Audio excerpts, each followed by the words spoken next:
Hey everybody, this is Rido and we are back to another live stream of Hearthstone. Today is Friday, November 3rd. It's not a lot's going on today. Nobody on the chat, not surprising for a Friday stream. But I'm gonna kind of consistently point that out too to try to bring more people into the chat, so I may get annoying with that, but hopefully not too much. It's 6:51 and people are out living their lives instead of watching Hearthstone, which good for them. As for Hearthstone, I need to get 2 more Tavern Brawls, and I kind of need to get it before the Tavern Brawl disappears. So that's a big priority. We're winning decently well with this beast deck I built. And we're going through the news, and I have a lot of pages. So I bet there's still a lot of news. Here's one. World of Warcraft will soon have a level scaling for all of Azeroth, which means you can pretty much go anywhere you want to go, and the characters and enemies you're fighting will be scaled up to your level. It's taken them, in my opinion, an incredible long time to get to that point. World of Warcraft has just kind of changed so much, and they weren't forward thinking enough, I would guess. So as a new player, you could go with your friends maybe to the newest update and you would be alright, or maybe not. Maybe as a new player you would have to have your new friends also make new characters at the same level as you, and then all of you could go into an instance together. I don't play World of Warcraft, and almost certainly never will, but it seems like they're at least trying. In contrast, somebody who is not trying is Runic Games. Sadly, the developers of Hob and Torchlight, the bigger game,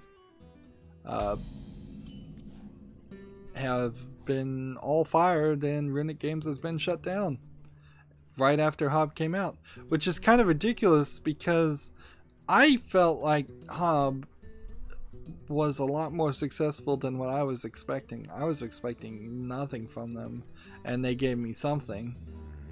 I'll just go ahead and play this. So here's more of the spin to it. The Chinese free-to-play publisher Perfect World Entertainment has shut down Runic Games and laid off the majority of the staff at gigantic studio Motiga, which is an odd name. So there's the name of an office and the name of their company, and then the name of their parent company. So the Chinese company at some point must have bought Runic Games, because they clearly weren't a Chinese original company, because the makers of Torchlight were also the people who made like the first Diablo, and that was the whole idea, is that the people who were actually making Diablo weren't making Diablo 3, they were making Torchlight, and Torchlight 1 and Torchlight 2, and I don't think they wanted to do a Torchlight 3, and maybe that's where this really boils down to, is that at some point they got acquired by Perfect World Entertainment. They wanted them to make another Torchlight after making Hob. They said, no, we're not going to do that, and then they just shut it down. Or they had already kind of decided for some other reason to shut down Runic Games, and they were just pushing out the final game. Let's see. It's been over 9 years since a ragtag team of 17 developers helped open Runic Games. We've been so lucky for the community to support us. Let's see. The publisher, Perfect World, said the decision to close Runic was made as part of its continuing strategy to focus on online games as a service. Well, there's your answer. That's why they were cancelled, is because they only care about doing online games that have microtransactions in them. They've literally just said that. Runic Games Torchlight, Torchlight 2, and the recently released hub will remain available. Perfect World did not provide reason for the layoffs at Motiga, but noted that a core team of developers will remain in the studio and that free-to-play shooter Gigantic will continue to be available on our platforms.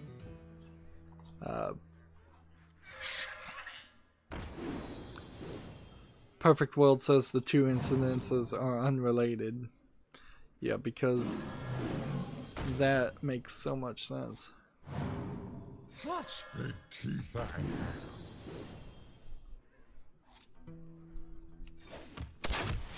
That's so believable. Let's see. The one thing I want to know here though is Runic Games. Let's Google search Runic Games and figure out when they were acquired. Runic Games was a Seattle-based American computer video game company formed by Travis Baldry, creator of Fate, Max Schaefer, I think I've heard of him, Eric Schaefer, co-founders of Blizzard North, creators of Diablo, which, okay, there's your creators of Diablo. Oh dear. Better to eat you with.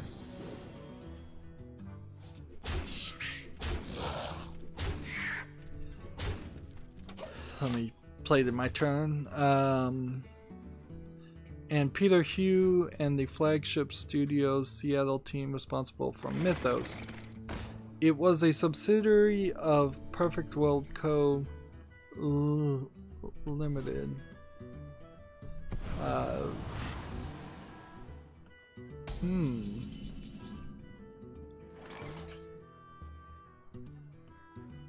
At a certain point, they were planning to make Torchlight an MMO, but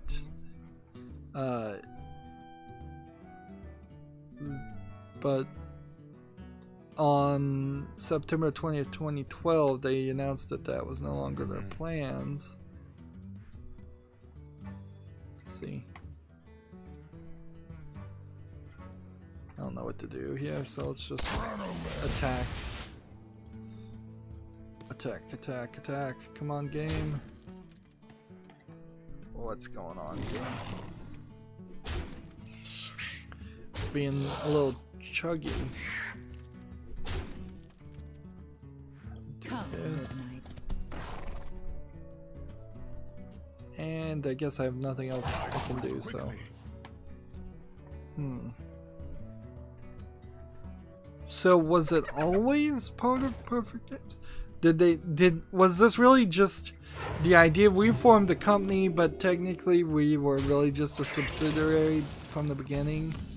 Was this people lying to themselves? Oh man, I should have played that.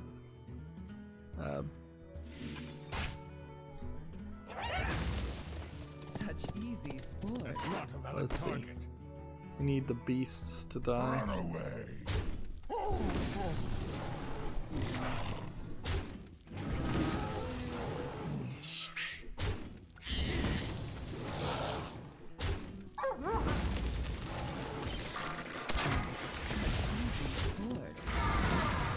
There we go.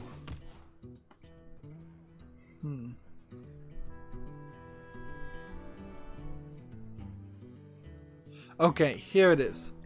So, in 2010, Perfect World Entertainment bought 8.4 million majority stake in Runic Games.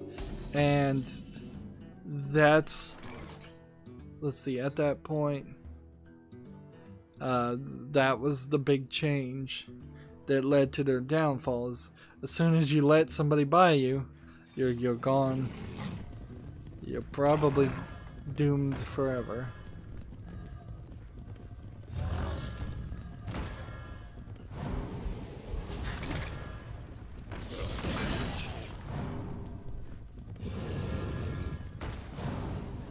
Did that one trigger its ability? No, it didn't. That would have triggered its ability. eventually.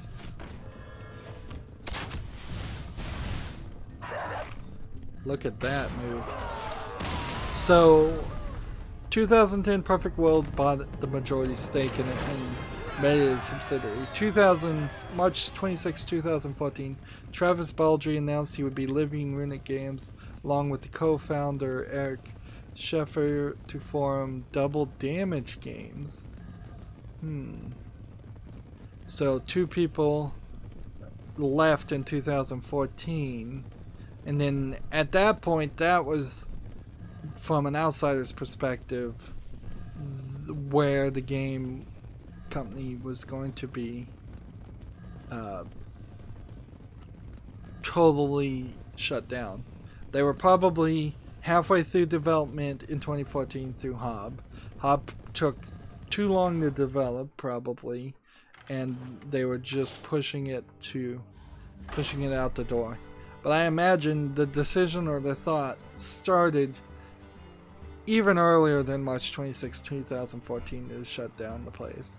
I imagine it was 4 years between 2010 and 2014 of Perfect World Entertainment pushing them to make mobile games, MMOs with microtransactions, free-to-play games, that got them to quit.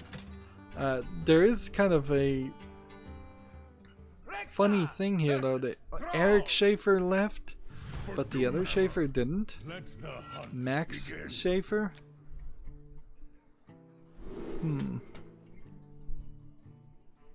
Yeah, Max Schaffer apparently didn't leave. So now I'm at the Double Damage website, and it just says Rebel Galaxy and Double Damage. And I can click on Rebel Galaxy, and apparently that's the only game that they've made. And I've never heard of Rebel Galaxy, but it apparently came out. It looks fine as it's a space shooter. That's a little weird.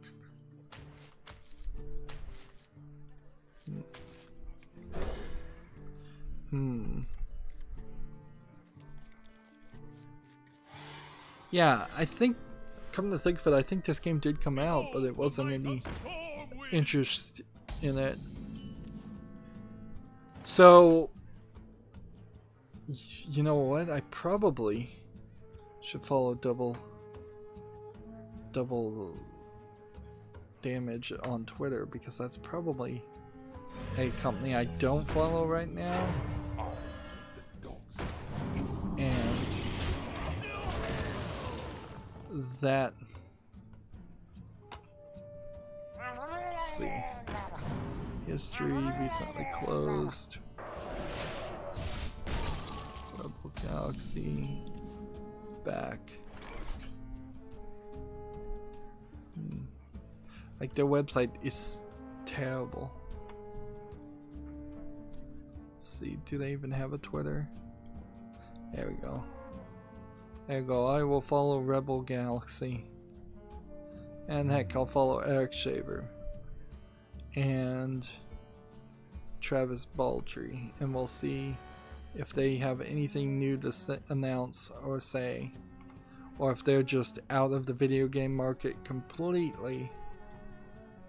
Come midnight.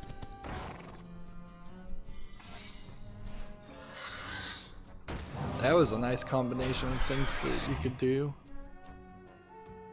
Might as well attack the face. I tell you, I had a nightmare trying to print something at actual resolution on Windows 10. That really has nothing to do with video games, but like, I needed something the actual size that it, and the actual pixels per inch that it was supposed to be, and not just auto-filling it to fit the page, or stretching or shrinking it to fit the page.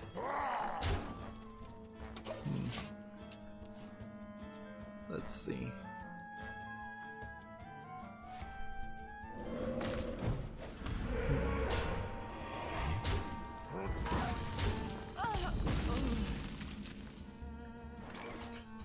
Apparently there's a device out here that lets you connect old steering wheels to new things, or it simply lights up and tells you if how fast you're going, like a speedometer on a car. Seems like it does a couple different things potentially.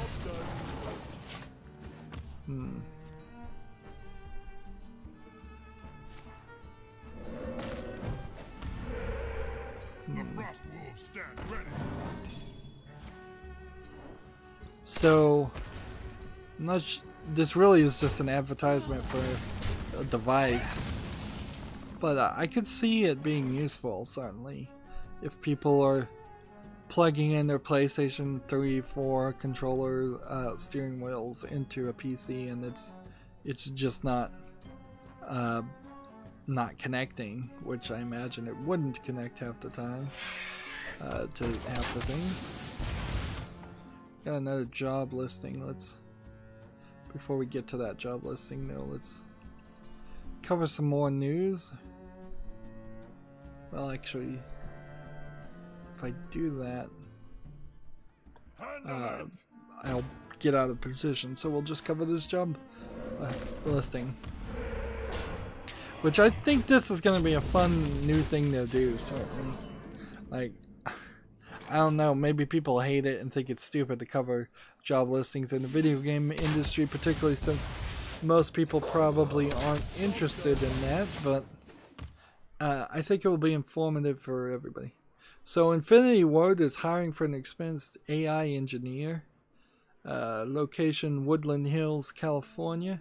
Infinity World is currently seeking a senior AI engineer in the Woodland Hills, California area. The ideal candidate will have 5 or more years of experience in a similar role. So this is not an entry-level position, clearly. This is an opportunity to work on cutting-edge AI in the world's premier first-person shooter franchise. I assume that's what FPS means in this instance. It's first-person shooter. That was a mistake. We're looking for someone who comes to the table with new ideas, but has the pragmatism required to ship a video game. So they're looking for somebody who has new ideas when they need new ideas, and shut up and does what they say when they need to get the game shipped. Which the concept of new ideas in any job is like, I'm always iffy about that. I don't think it's actually valued as much as you think. Most people in general don't want you to add any suggestions or ideas, even if it's in your job title. Or there are very specific ways to go about adding ideas and making suggestions that are welcome, or it's more often than not never welcome. Responsibilities though: work with the AI engineering team to craft the best in class key phrase there, AI technology for our next AAA titles. So basically this is programming the AI of enemies and I guess maybe companions in video games, which maybe you could have some new ideas in that, but mostly it's a very iterative field, I would guess. You're just gonna make a tiny improvement on top of a tiny improvement on top of a tiny improvement.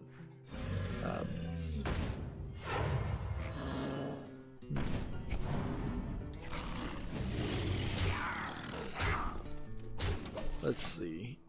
Work closely with the design and content teams to bring new AI characters and behaviors to life.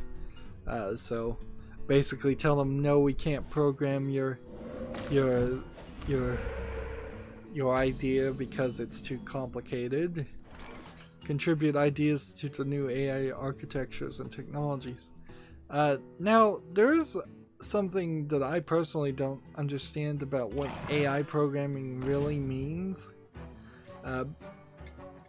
because like it's such a specialized thing. Like I kind of wonder if it means a lot less than what you think, and it really is just programming in rules for your character to use. Like there is no programming language to my knowledge like C++ or Java specifically for artificial intelligence. And I don't think it's real artificial intelligence in video games. I don't think we're going to have a gigantic DeepMind, IBM or Google style of artificial intelligence that's running through billions of permutations and potential actions. Yeah, I think they kind of just use the phrase AI and don't really mean it. Design, plan, and implement performance and optimizations.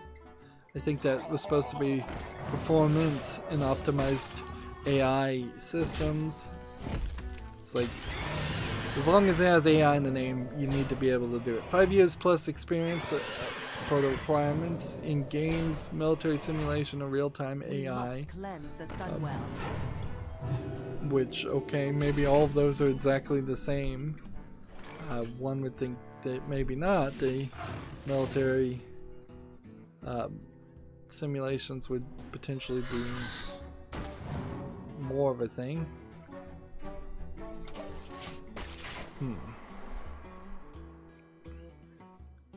1+ ship titles working as an AI engineer, so you have to have actually shipped something, have architectured or significantly extended an AI decision framework. So Infinity Ward is frankly saying our entire AI system is garbage and we need you to make something new from scratch, which is probably true. Strong design sensibilities and outstanding communication skills. Always put that you have outstanding communication skills on your resume, even if you don't. Like, there's literally no test out there that proves that they could be wrong, that you're wrong or you lied. Just don't ever say, actually, I don't have good communication skills, because it's really a subjective opinion. Excellent debugging and performance analysis skills. Again, excellent, pretty subjective. They can't get you for lying on any kind of resume unless you put specific numbers. So if you say you can type at 100 words per minute and they give you a typing test that and you can only do 20 words per minute, they could probably get you for that. But even on that instance, if you did test somewhere at some point at 100 words per minute and you've got that result, then they probably can't fire you for cause there. A love for competitive first-person shooter play. Strong 3D math and algebra skills as they relate to game programming. Okay, that probably is necessary for AI. And strong knowledge of C++ programming and program practices. So like I said, there's no AI like programming language that I know of that's used in the industry. There probably is one for Google, some kind of API or something, but games aren't going to be connecting to Google and using their software. You'd have to have too much internet to do that. Pluses: use of analytics to guide behavior, networking, single player AI systems. Okay, so when they say networking, I don't know if they mean networking in the sense that you're good at networking with other employees and other people at other jobs, and thus you create a network of co-workers and friends and business acquaintance, or if they mean networking as in networking your computers together. Use of analytics to guide behavior. They want you to follow the trends. So designed by committee, clearly. Single player AI systems. it would be a plus if you knew how to make the game single player too, but we really don't care enough. Man, it is basically what that just said. We don't care enough to make that a requirement. Now, single player and multiplayer really wouldn't change too much on an AI system. Experience with animation technology, blend trees, 1K, and motion matching, which these are probably all software they use, and it has nothing to do with an AI programmer. They literally just want you to be able to help program at other times. And bringing in somebody whose job title is not that to help finish your game is almost assuredly going to create a lower quality product. Experience with C#, a plus but not necessary, but you do need to know C++. C++ and C# aren't incredibly different, so if you know C++, you probably could learn C# pretty easily. And previous experience with scripting languages such as Lua and Python, and that again has nothing to do with anything. Like it's simply a desire to. I don't have enough mana. Oh, that was stupid of me. Run away. I wasted that card. So the thing to search here is, let's just see what Infinity Ward's games are. So if we go to the Wikipedia article, and then we see, well, Infinity Ward has been, according to this, 2010 employee firings and departures is the first part of the history. Dismissal of senior employees, further developments, Infinity Ward fully reconstructed, lawsuits West and Zampella versus Activision, Infinity Ward employee group versus Activision. So this is Activision mess, clearly. I don't have enough mana. Run away.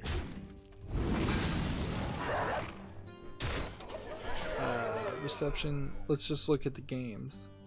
Call of Duty, Call of Duty 2, Call of Duty 4, Call of Duty Modern Warfare 2. Call of Duty 4 was subtitled Modern Warfare, by the way. Call of Duty Classic, Call of Duty Modern Warfare 3 with Sledgehammer Games, Call of Duty Ghost, and Call of Duty Infinite Warfare, which was the one set in the future, I believe.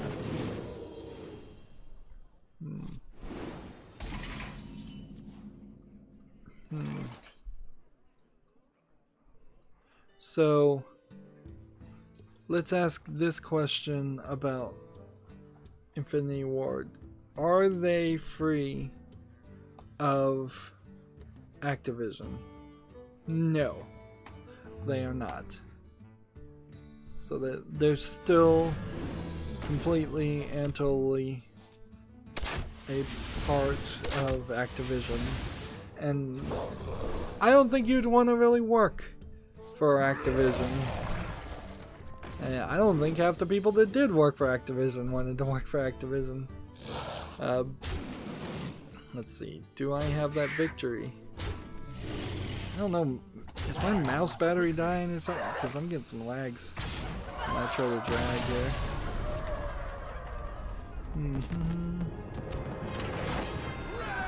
Let's see. The co-founder left the company in 2009 and joined the parent company,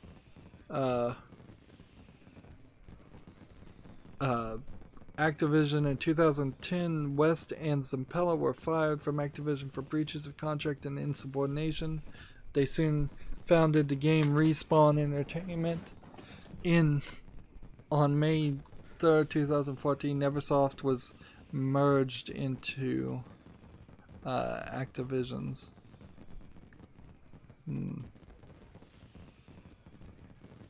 Let's see, lawsuits.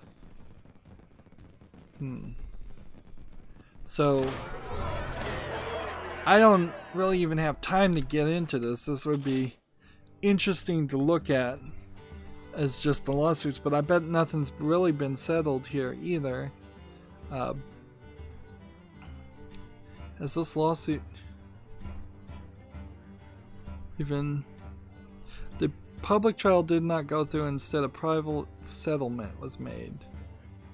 And then Respawn Entertainment. Let's go over to Respawn Entertainment and see how they're doing. They have 160 employees.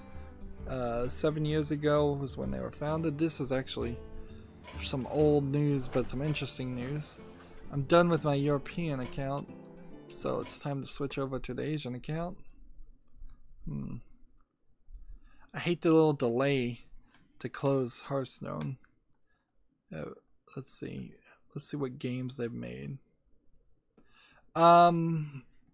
They're working for Electronic Arts now, so they moved from Activision to Electronic Arts as the publisher, and they made Titanfall, Titanfall 2, and Titanfall 2 sadly not as focused on or as successful as I feel like it deserved, or even Titanfall 1. And they have an untitled virtual reality game for the Oculus Rift coming out in 2019. I bet that's been secretly cancelled, if I was to guess. And they have an untitled Star Wars project.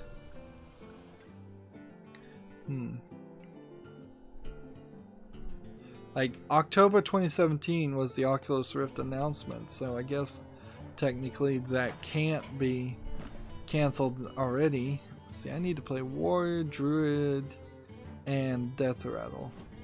Can I... Let's make sure I did the Tavern Ball too. Yeah. If I try Death Rattle... We'll disenchant that one card. And let's see. Death...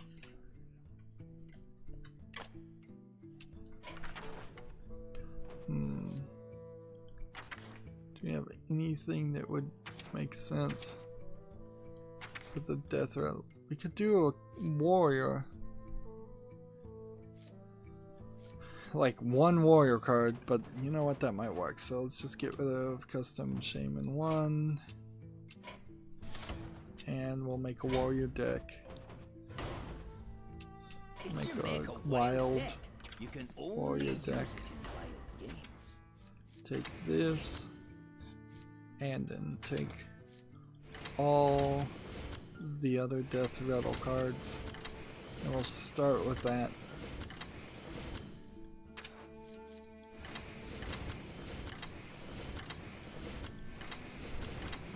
This Asian account is so weak, so incredibly weak. Let's see, Inner Age. We'll just take the cheapest and easiest things there. Custom Warrior 3. Ready to play.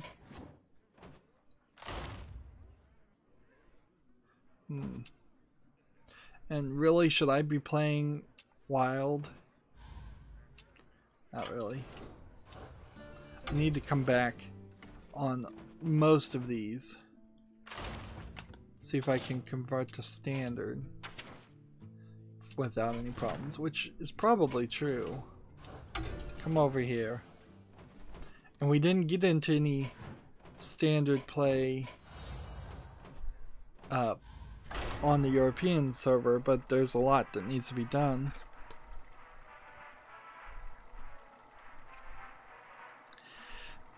This is a bigger issue, certainly with Respawn and Infinity Ward, and yeah, I don't think you'd want to work for Infinity Ward, but in a weird way, you kind of don't want to work for any of the companies. Like, you don't want EA as your publisher, even if you're keeping them at arm's length and they're just the publisher. You know that's not going to work that well. You don't want Activision as your publisher. You don't really want to work for Activision Blizzard. Like, and I'm playing an Activision Blizzard game right now, and like, I'm saying, yeah, you probably don't want to work with them. I suppose in the longer run, Activision is working on Destiny, and Titanfall is just the kind of the opposite of, or the counterpart to that. After you play a minion, deal 1 damage to it. How about we do this? And then we do this. So apparently 2 15-year-olds made a 2D action platformer called Alter Army. Although it's a work in progress that you can see. And what's funny here is that the animation is no better or no worse than half of the other like bad games you see on Steam. Like, in fact, it looks a lot better.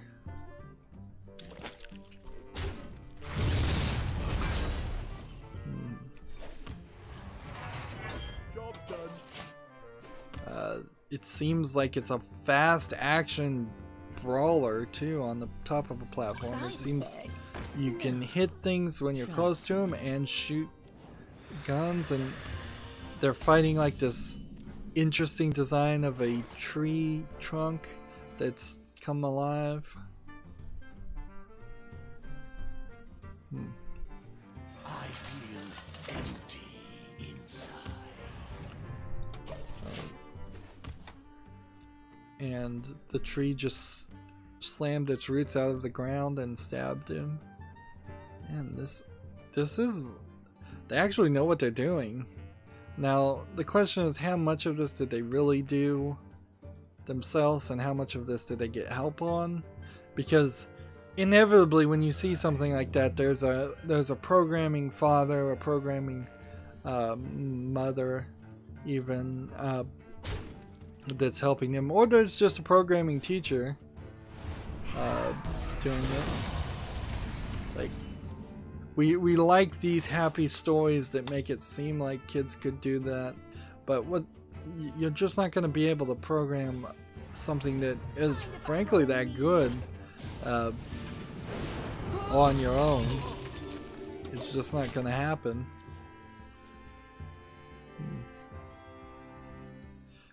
Alter Army grades your performance at each level, killing enemies and avoiding damage ups your score.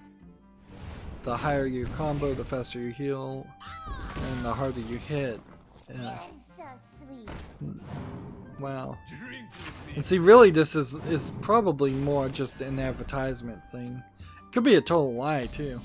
Like, there could be no 15-year-olds. This could just be a bad, relatively bad game. It's not even A tier. It'd be something I'd probably call like a B tier game that they're putting an interesting advertisement on.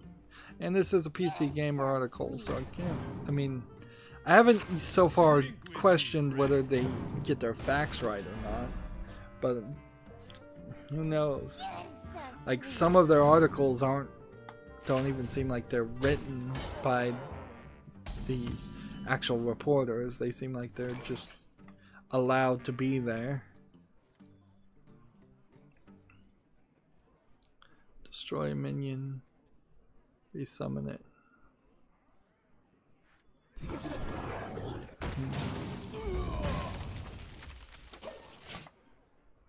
World of Warcraft is going with the vanilla classic servers. So World of Warcraft, I think BlizzCon is happening right now, is bringing back to classic servers. I assume that there's some major differences there. It probably also is going to be slightly improved graphics, maybe even interfaces, maybe not. Maybe it's exactly the same old things that people loved. And it makes a lot more sense now why, like, they've been so actively shutting down people trying to do classic service. And I think I said like a week ago that's exactly what they should be doing, is that they should make it apparent and obvious that the reason why they want to protect their copyright so much is because they have the classic service in the works or already out. And they should have done it years ago. It would have saved everybody some time and frustration. Remastered versions of .hack/GU, the RPG trilogy, have come on Steam, which is the PlayStation 2 games originally.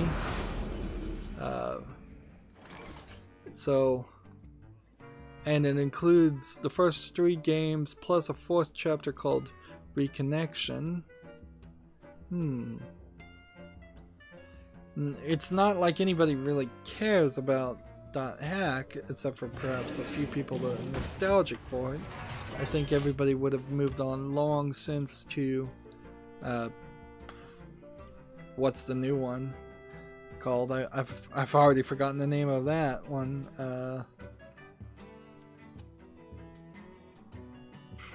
It's not called .hack anything. It's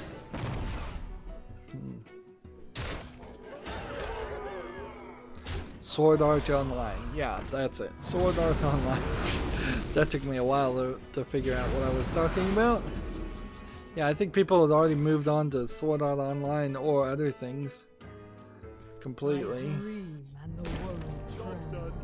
But, you know, on the other hand, if I am going to play a Japanese RPG game, this probably would have a little bit of name recognition.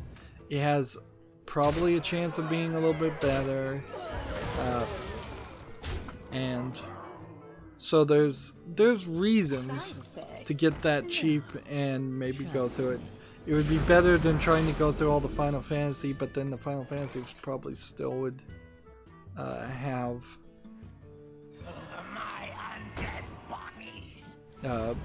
it's still would probably have more name recognition to do Final Fantasy. But yeah, it's one that's going in the wish list.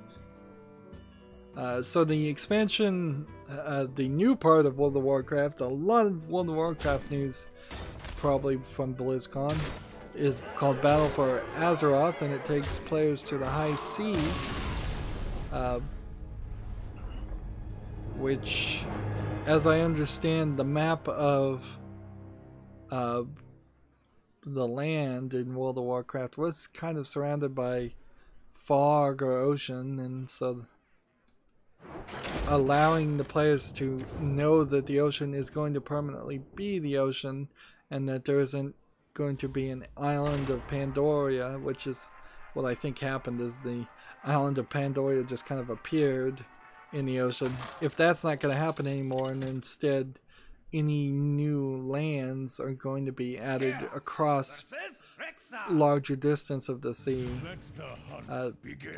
that lets the players have a more consistent level. But looking at this trailer, I still can't see why people, like new players, would want to play World of Warcraft. It doesn't appeal to me. Hollow's End. Everybody's saying Happy Hollow's End. Happy Hollow's End.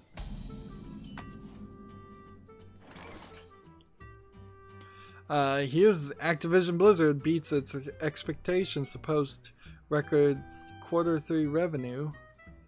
So, you guess, I suppose, know then why they're hiring is because they made their expectations.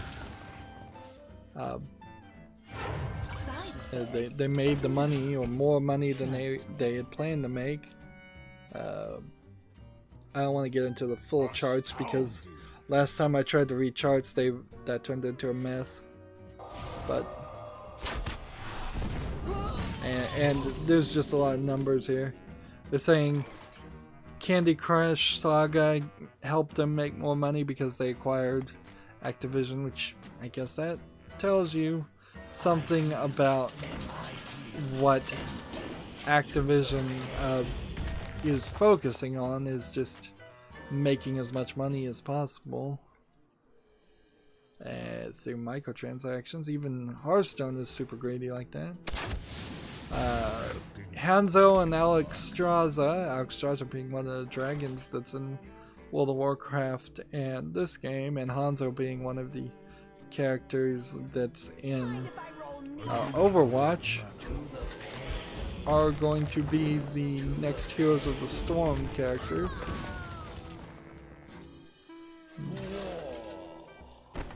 Before we do that, let's play this.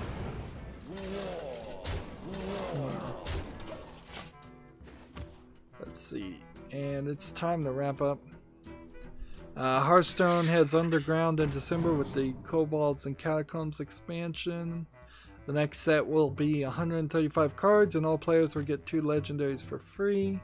Let's watch this trailer and see if we can get any more information, because that's really on BlizzardCon. The only thing that really is going to affect me is the idea of, like, what is this player? It's just spinning around. Marin the Fox, you'll get some of the cards. What now?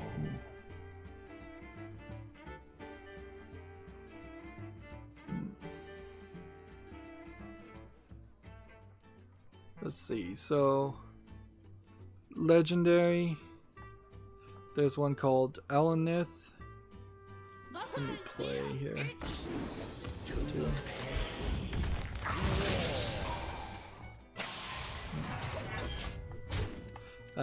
You get a legendary weapon called Alnuth. At the end of your turn, draw 3 cards. It has 0 attack and 3 durability. So for 6 mana, you get this card that just lets you draw 3 cards each turn. Interesting.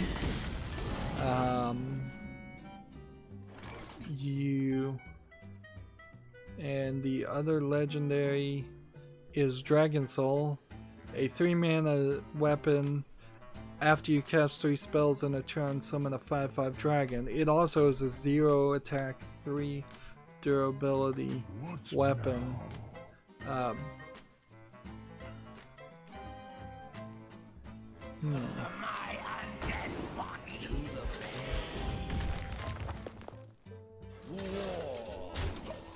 So they're embracing adding more weapons now.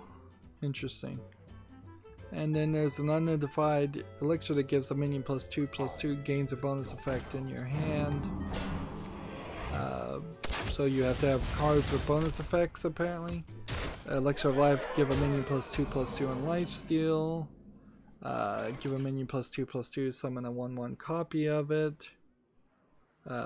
Give a minion +2/+2 in Divine Shield. Seems like everything's going to give +2/+2, which seems like an odd decision. Seems like the start of something very different.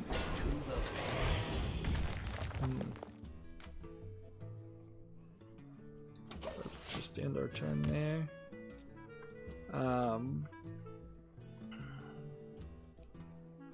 Elixir of Hope, +2/+2 in Death Round. I'll return this minion to your hand. Then some Spellstone cards. Deal 2 damage to a minion, gain 3 armor to upgrade. What does that mean?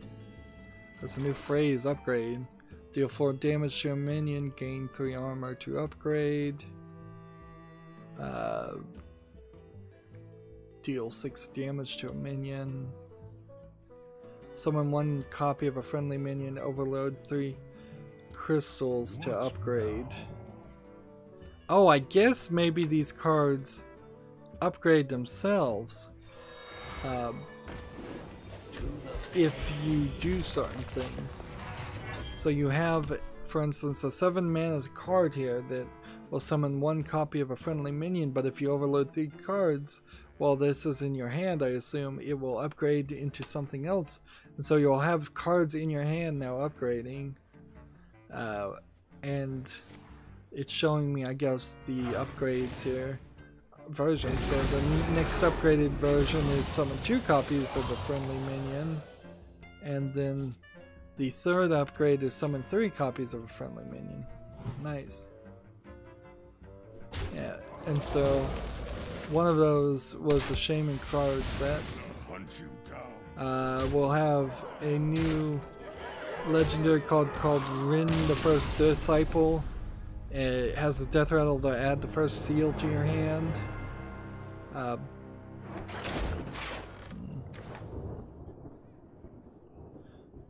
we still have some more death rattle cards that we need to play.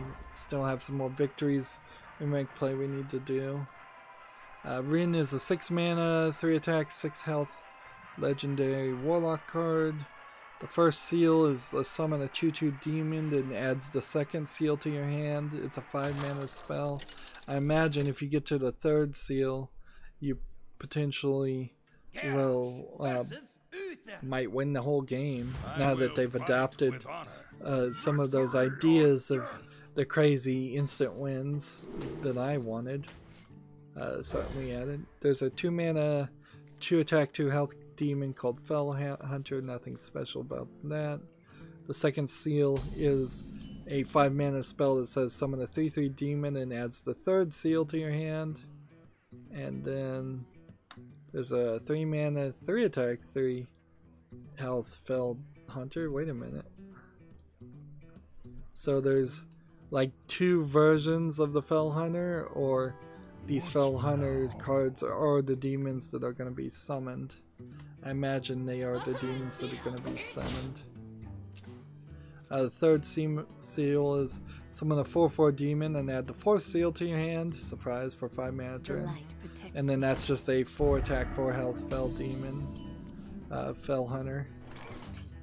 And then the 4th seal summons a 5/5 demon and adds the final seal to your hand. Which, frankly, that means this is a 10th turn win unless you can do some major changes to things.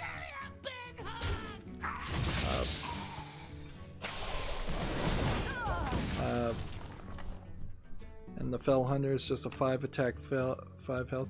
Each of these Fell Hunters looks a little bit different when it gets stronger. The final seal, 7th, summons a 6/6 demon and adds Azari the Devourer to your hand. This is cool. And then there's a 6 mana, 6 attack, 6 health demon. So if you were just short on demons, you are in good shape at that point.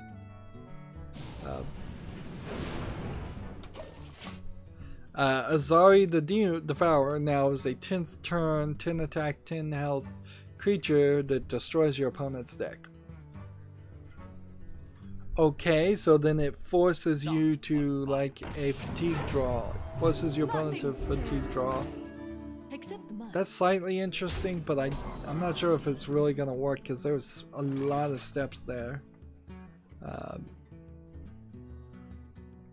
lot of steps there. I feel empty inside.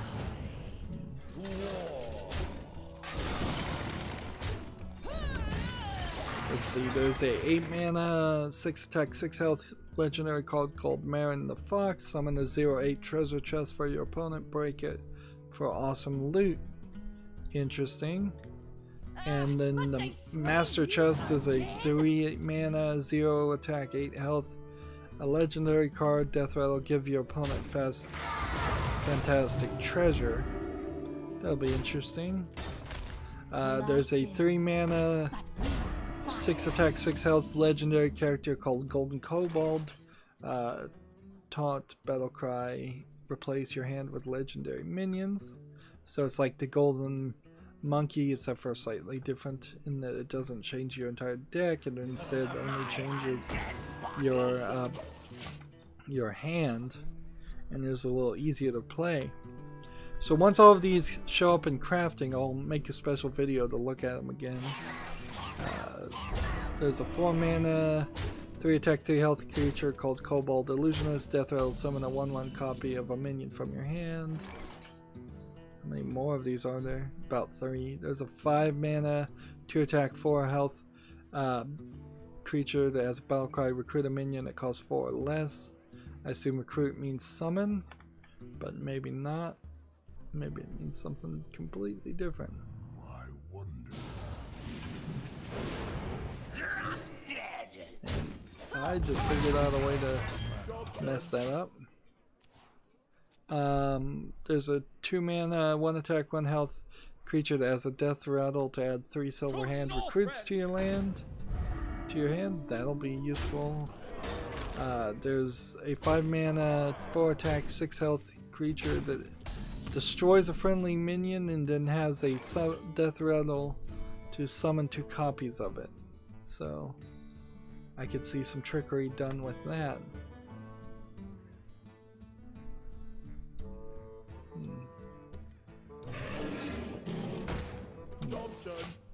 There's a 2 mana secret. When the enemy attacks your hero, summon a 3-cost minion as the new target for the hunter. Only a fool rejects the Lich King. And Only a fool rejects I think that's all the cards they have scares me. to show right now.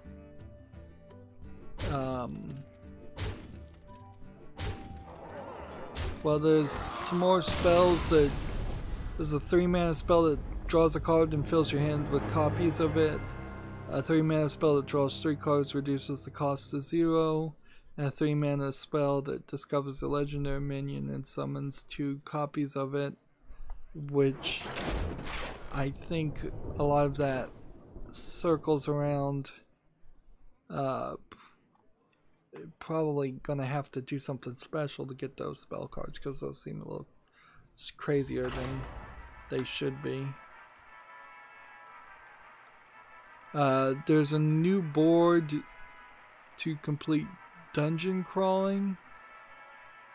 Some kind of dungeon crawling mini game that I assume is going to be like a single player expansion. So I feel like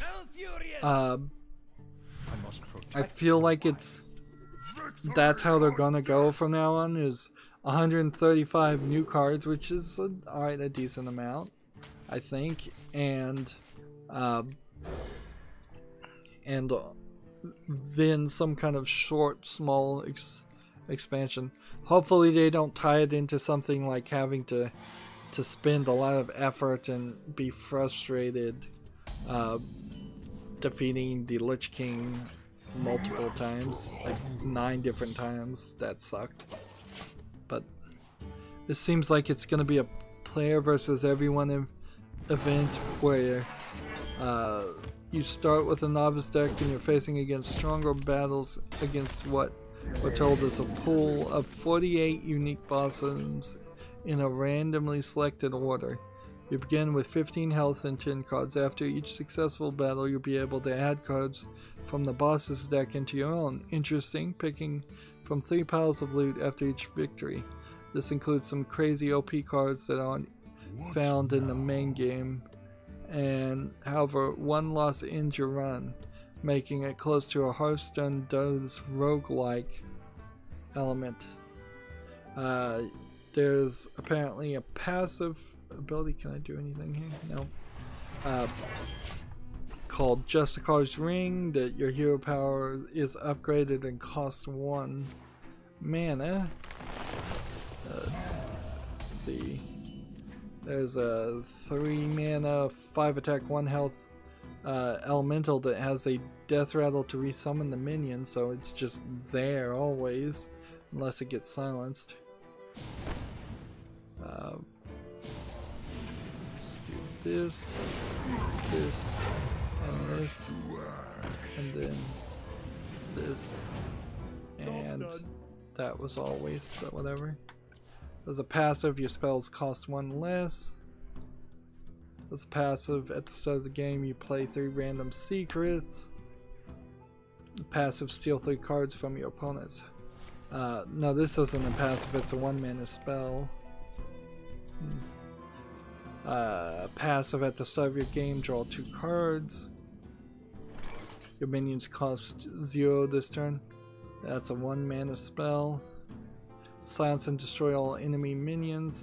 That's a 3 mana spell. Like, wow, I guess this almost feels like they just realized they had such a collection of cards and ideas for cards that they could never use, that they figured, let's make a different gameplay element completely so we can use these crazy cards.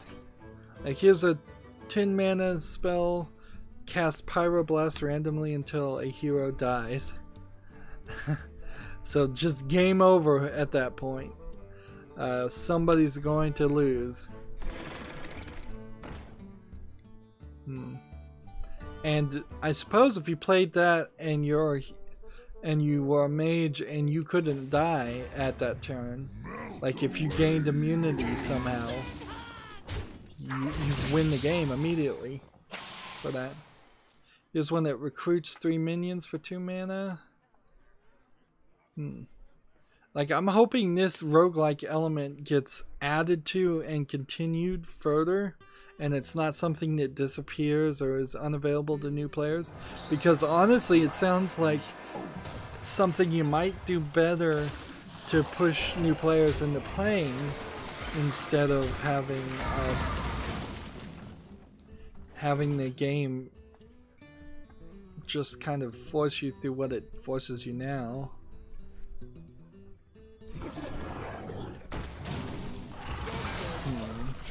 Here's a passive ability, doubles your starting health. Here's a passive ability that gives your minions +1/+1. Here's a 0 mana spell that fills your hands with coins, which you can hold, I think, 7 cards plus in coins. Here's a 10 mana spell that fills the board with legendary minions and fully heals your hero. That's insane. Here's a 2 mana spell called the Vorpal Dagger, Alice in Wonderland reference.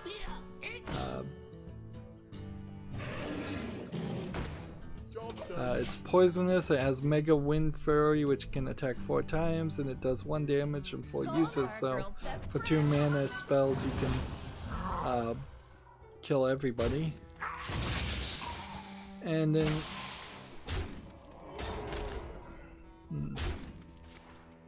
let's see, there's a 7 mana spell to destroy opponent's left and rightmost minions. Interesting.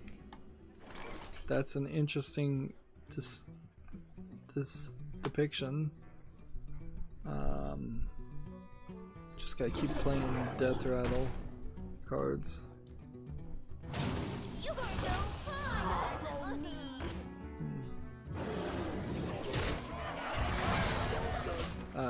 Marin the Fox again is one we've already talked about, and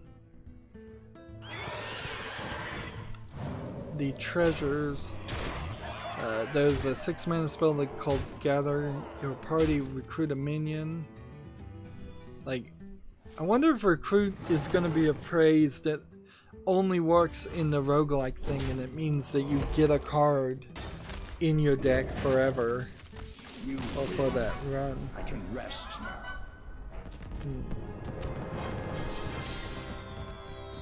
Yay, I got 1 higher. Well, that's it for the Death Rattle cards, so now I can just play warrior cards. So let's get rid of Custom Warrior 3 and see if we have, like, Custom Warrior 1 is just all warrior cards. Yes, it is. Alright, let's switch this to standard and get rid of that. I can help you with that. Here are some suggestions. There we go. Play on standard. Custom Warrior gameplay. And see, there's so many galleries here. Like the card back, even they're showing that off. Have I looked at all the cards now? Yep. So I'm now through that whole article. There's a lot of interesting stuff in the next expansion, and nothing that seems terrible as an idea, because any terrible ideas for cards might only be in the roguelike expansion where it's a single player, or it's single player in the gameplay, and if you get a really high score, you then go, your high score goes on a leaderboard. And hopefully there's nothing that's going to be built around the idea of that leaderboard unlocking anything special. So yeah, I'm very hyped on that new expansion. I got some other news though besides Hearthstone. Xenoblade Chronicles 2 has a Nintendo Direct presentation next week, which is to say will detail more information. So that's a news about news that's coming, so not really news. Giant Bomb is streaming Extra Life right now, so they're doing their stream. That's actually not one of the streams I watch. And let's just be honest, I'm getting further and further away from wanting to watch Giant Bomb stuff altogether, because it's more and more getting about the people, and the more and more I don't like the people that much. And the people change kind of too. You can kind of see that even in their new hires. The new hires aren't really bringing the channel back to covering more games. They're just trying to build them as personalities.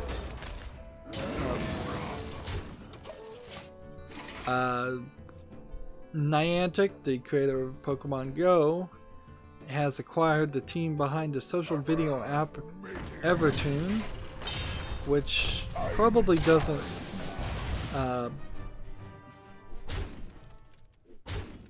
really have anything too much to suggest about anything. It probably simply just means that they are going to intentionally they just needed more programmers, and that's how they chose to acqui-hire people. It does say here in this article that Evertoon app itself is losing online features at the end of November as the team refocuses to instead bring social features to Niantic's current and future games. So yeah, I guess Pokemon Go will eventually get some kind of chat system or something, which we'll see how that works.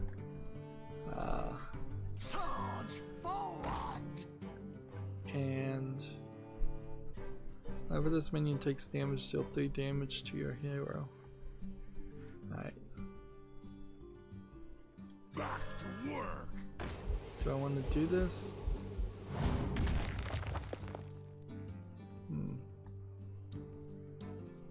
I think I've got to kill this guy.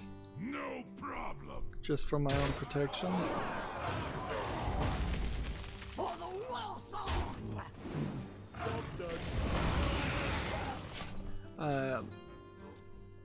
Games revenue slows to a crawl at Microsoft, according to this report. A year-over-year rise of 12% gain in general for Microsoft, but games revenue only saw a 1% increase. Oh darn, a 1% increase. It still made money. Steam data kind of suggests that people are ditching Windows 10, but more likely the culprit is that more people are coming in from China who are on Windows 7, because I think pretty much Windows 10 is illegal in China, or just not very people aren't very happy to use it. So Job's done. yeah, that really doesn't mean too much other than more people in China playing PUBG for the moment. Physical games continue to drive sales at Sega Sammy. A lot of these reporting elements of just sales or the title is all you need to know. So Sega Sammy, Sega, as we know them better, is probably going to continue to focus on selling physical discs for a while. And I could see why a particularly Japanese company would still make decent profits on physical sales, because I just don't think they're too much into digital distribution quite yet.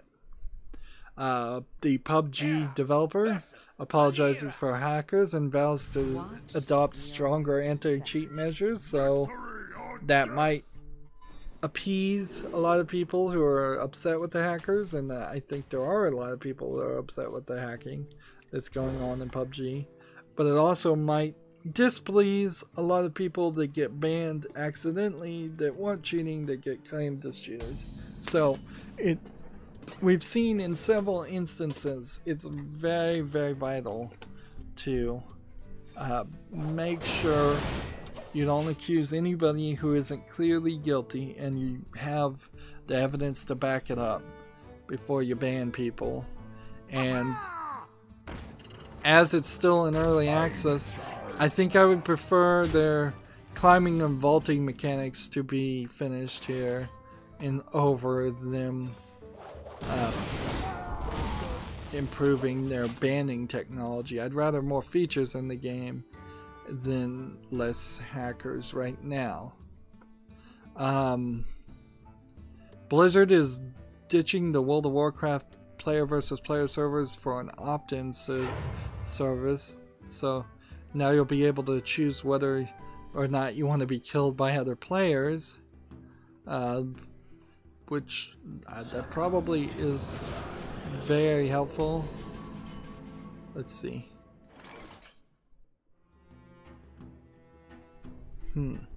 Here was an article that I saw last Wednesday and we didn't get to it. A massive stash of intel gained by the raid on the compound of Osama bin Laden has revealed apparently he liked retro games and anime, which, you know, in the areas he was living and at his age, retro games and anime might have been the closest thing he could have gotten. He probably couldn't have been playing online games, or they would have found him a lot quicker. Let's see if we can get a list of things that were on his hard drive. Now, this is also probably inaccurate because it's very possible that somebody else was on his computer doing it. This guy's toast. The archive has been conveniently divided into 4 categories: audio, documents, images, and video, but nevertheless a massive thing did dig through. If you're willing, images of everything from Pac-Man to Perovskite Girls, including both title and gameplay screens. A lot of it is sort of digital detritus you may inevitably pick up while surfing the web. So, like, basically what they're saying is that somewhere on this hard drive he went to some website that loaded something, like banners for Irish betting sites and pictures of Whitney Houston, and of course there are photos of guns, potential targets, and what I assume are terrorist training videos, but there's a full-length copy of the Street Fighter 4 The Ties That Bind anime film in there too, subtitled in Arabic, of course. Let's see. I don't know what Perestroika Girls is. Like, never heard of that one. So we'll have to see what this is.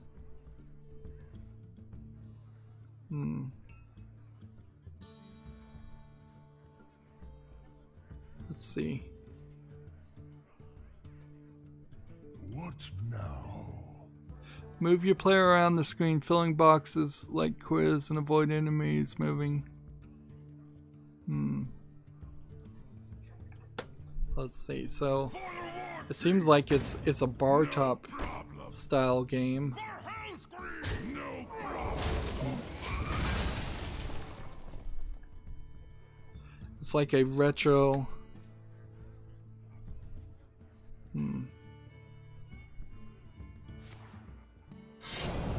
Let's see. I'm gonna have to watch a YouTube video to see what this game is. It looks like a bar top game that might reveal something in the background. Yeah, it is. It is a bar top game that, as you draw boxes around and you reveal more of the background, and as you reveal more of the background, you get some basically nude pinup models.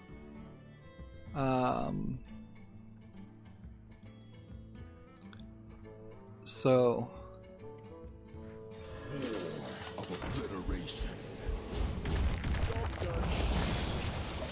let's see. Next part of this article.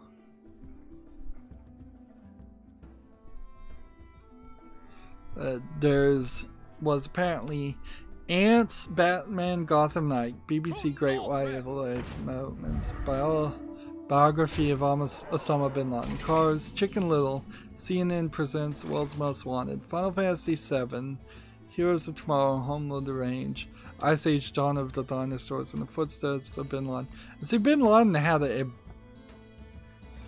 a pretty big family that at times he was around, I assume. A lot of this seems like it clearly would have been Bin Laden that downloaded this, but a lot of this seems like just some kid got on his computer and played games. Resident Evil, Storm Rider, The Three Musketeers. Here's one. Where in the world is Osama bin Laden? I thought that was going to be Carmen Sandiego.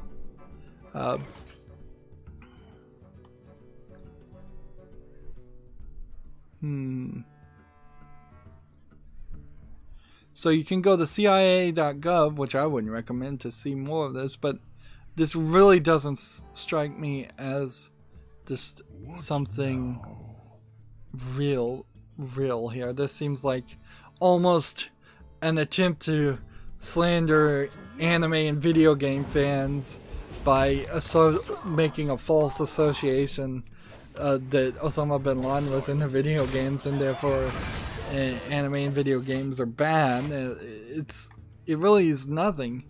Like, I would put hard money on the fact that either this was one of his friends or families got on his computer and did most of half of the kids things and the video game things. He probably had a couple different kids or it's just been a really old computer, because there's some younger kids stuff like Ants, and then there's some older kids stuff like the Perestokia girls. But maybe not. Maybe it was just one kid that got curious, and in the area that might have been the only way to see any nudity or pornography at all, is by playing a really, really old game that really slow resolution is not even showing that much. Lightning strikes twice. But yeah, the other thought is it's very possible his hard drive was just used when he got it, and because the CIA looked at like deleted files and such, they very possibly got files and images that were on there from some completely different person that then handed that hard drive over to him. He formatted it, and then the CIA recovered those deleted things. But it really is a non-story. It's like I was more hoping that it was gonna say something along the lines of Osama bin Laden had like 30 terabytes of anime videos, and he was clearly and totally into it, and he was watching it all the time. But that's not the case. Or he was really, really into retro games, and there was hundreds of thousands of ROMs, like entire collections of things. But I mean, you kind of know that's not true too. Somebody that spends their entire time setting up, not ISIS. What? I don't even remember what Osama bin Laden was in charge of. It's been so long. Well, he was setting up the 9/11 attacks and all of that. I mean, he's not going to have time to have hobbies that take up that much time. If you want your kids not to end up to be a terrorist, get them into video games and anime. Take that away as your message. Because they won't have time for it. There's a joke, it's like, if you want your kids not to get into drugs, get them into playing video games and other hobbies, because they won't have any money for it.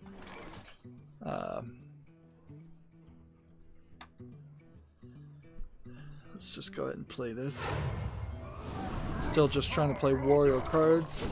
There was a XXX exhibition that happened in PAX Australia, and there's several pictures. There's somebody decided to use dildos as controllers for one game, but going through this entire article, they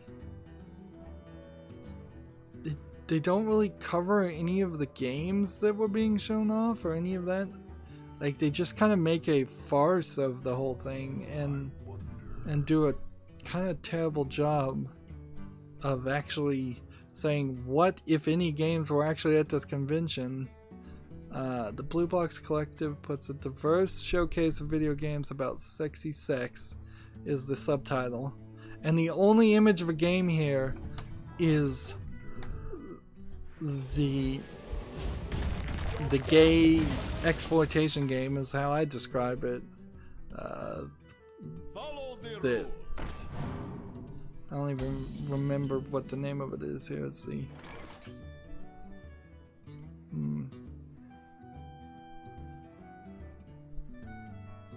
It's not called the Tea Room. It's not called One Night Stand.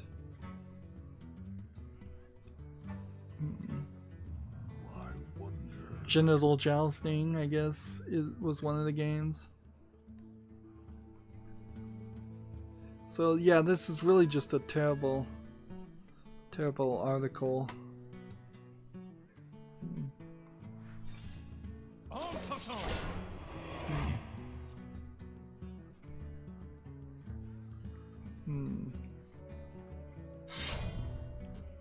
Let's see if I can find the link to the Blue Box Collective to start off with, and see if maybe they can list. Well, that just took me to a pretty pornographic site. So there's one called Heartbeat. Let's see what they had to say about their own event. A collection of video games. Let's see, what were the names of the games? Nope, no news, just exploitation of the idea of sex to get more attention. And I'm at the Humble Bundle now, and so, man, I am gonna go over budget. So over budget this Christmas, I can already tell. Apparently I can only get to the Humble Bundle 10 right now, so apparently all the other Humble Bundles are either the Jumbo Bundle 10, which I think I already bought.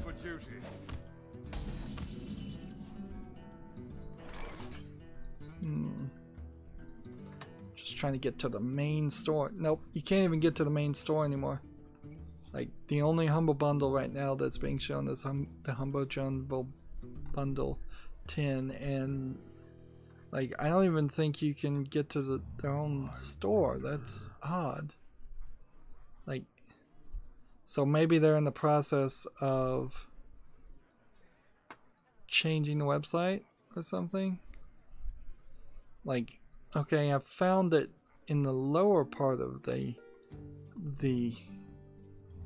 I wonder. apparently the lower part of the website is now going to be the nav bar, which is insane to do for a website. Nobody's gonna figure that out. Yeah. So okay, that's really bad. Really bad design choice on the part of the Humble Store. And let's go back to Twitter. We're already over and we've already done 3 recordings, so this will be our last game. And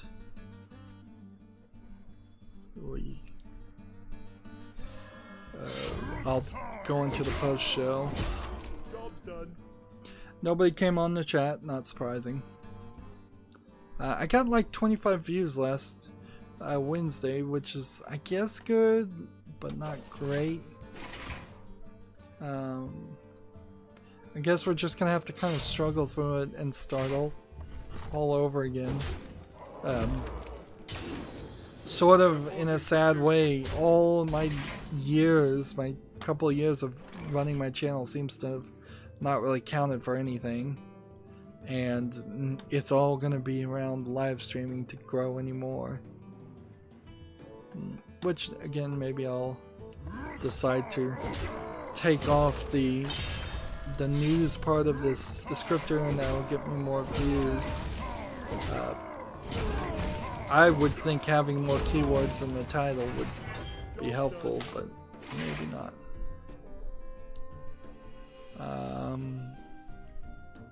And I'm scrolling down here and I'm trying to think if there's any other news that, because I am running into a few instances of news coming up not on my Twitter feed, and if it comes up not on my Twitter feed, then it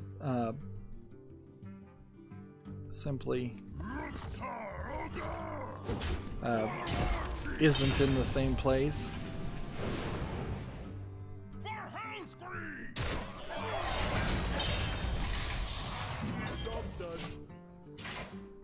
So let's keep on scrolling. Keep on scrolling.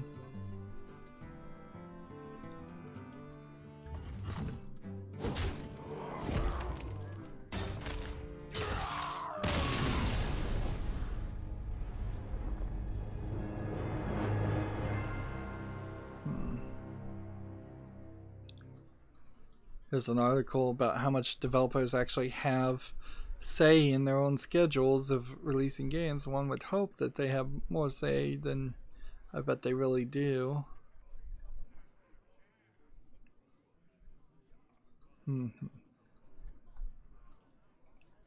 Let's... I guess we could leave it here and go into the post show. If there's any more news that I find, let's see, I guess I should probably try to get the news. I could have easily made a 4th episode.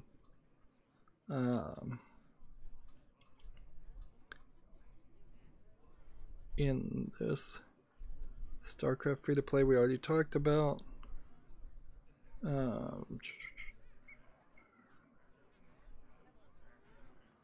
Let's see. Let's just double check one last place and we'll be done.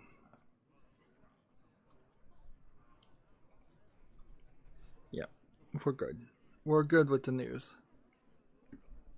I have like 6 notifications on Twitter. That's interesting.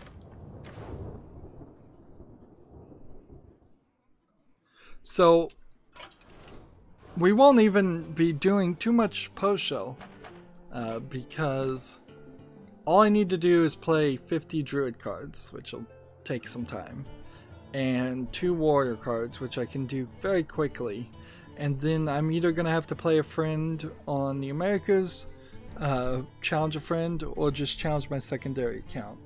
Either one of those works fine for me. So for that, that's it for this stream. Stay tuned if you want to watch the post show, muted post show. As always, I ask you to like, share, subscribe, comment, and watch every second of my videos. If you want a friend or follow me on basically any social media sites, there's a whole bunch of links down below. Thank you for watching. Have a good evening.